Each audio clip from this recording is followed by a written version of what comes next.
Сәлем оқушылар, жай бөлшектер мен аралас сандарды координаталық сәулелі кескіндеу. Бізде жай бөлшектер берілген. Ендеше біз координаталық сәулені сызамыз. Санақ басы 0-ден басталады. 1, 2, осылай бірлік кесінділерге бөлінген. Ендеше жай бөлшектерді координаталық сәуледе кескіндеу үшін 5 пен 3-ті 0 мен 1-дің арасын бөлімі қанша болса, бірдей етіп сонша бөлікке бөліп шығамыз. Ал кеттік. 1, 2, 3, 4, 5. Ендеше бізде бөлімі қанша болса, бірдей етіп сонша бөлікке бөліп алдық. Санап көрейік.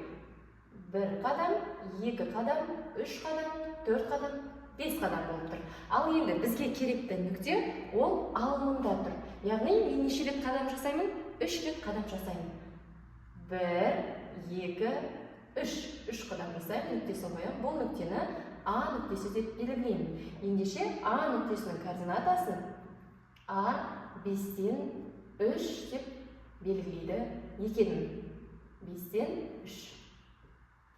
Ал ендеше 7-ден 4 жай бөлшекті координаталық сәуледе кескіндейік.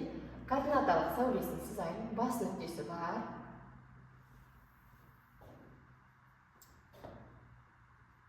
1, 2. Ендеше жаңағы айтып өткенімдей, бөлімі қанша болса, 0 мен 1-дің арасын сонша бөлікке бөлемін. Демек менде бөлімі 7, 7 бөлікке бөлуім керек. 1, бірдей етіп бөлеміз. 2, 3, 4, 5, 6, 7. Ендеше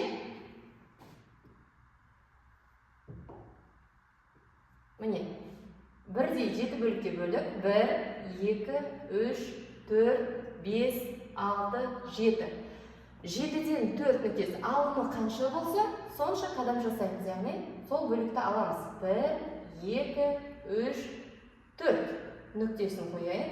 Бұл нүктені В, яғни 7-ден 4 деп белгілеймін. Координатасын В 7-ден 4 деп жазамын. Ал ендеше біз аралас сандарды координаталық сәуледе кескіндейік. Кез келген аралас санды жазайын. Мысалы, 2,3-тен 1 және 1,4-тен 3 болсын. Координаталық сәуле сызып аламын. Санақ басы бар. 0, 1, 2, 3. 2,3-тен 1-ді біз бүтін бөлігі 2, сондықтан 2-ден кейін қарай қарастырамыз. Яғни 2 мен 3-тің ортасы. Бұл жерде 2,3-тен 1 дегеніміз 2-ден үлкен, 3-тен кіші. Сондықтан біз немесе жаңылыс кетпеу үшін былай жасауға болады. Бүтін бөлігі қанша болып тұр, содан кейін жайғастырамыз. Яғни 2-ден кейін бөлімі қанша? 3 болып тұр, демек 2 мен 3-тің арасын бірдей 3 бөлікке бөлемін. Ал маған керегі бір қадам жасағаным, яғни бір бөлігін ғана аламын. Демек 2 мен 3-тің арасын бірдей 3 бөлікке бөліп алдым.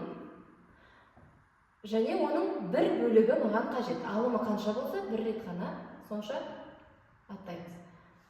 С нүктесі деп алайын. Енді яғни бұл 2,3-тен 1 деген. С нүктесінің координатасын біз былай жазамыз. 3-тен 1. Ал ендеше 1,4-тен 3-ті координаталық сәуледе кескіндейік. Санақ басы, координаталық сәулені сыздым. 0, 1, 2. Енді маған керегі 1 бүтін болғандықтан мен не істеймін? 1-ден бастап бөлімі қанша болса, сонша бірдей бөлікке бөлемін. Яғни 1 мен 2-нің ортасын 4 бөлікке бөлемін. 4 бөлікке бөлдік бірдей етіп. Ал енді санап көрейік, қадам жасап. 1, 2, 3, 4 бөлікке бөлдім. алымы қанша болса, сонша бөлігін аламын. Яғни бірден бастап сонша қадам жасаймын. 1, 2, 3. Бұл нүктені D нүктесі деп белгілейін. 1,4-3. Яғни біз D нүктесінің координатасын D 1,4-3 деп белгілеймін. Міне оқушылар, сұрақтарыңыз болса, комментарийға жазып өтіңіздер.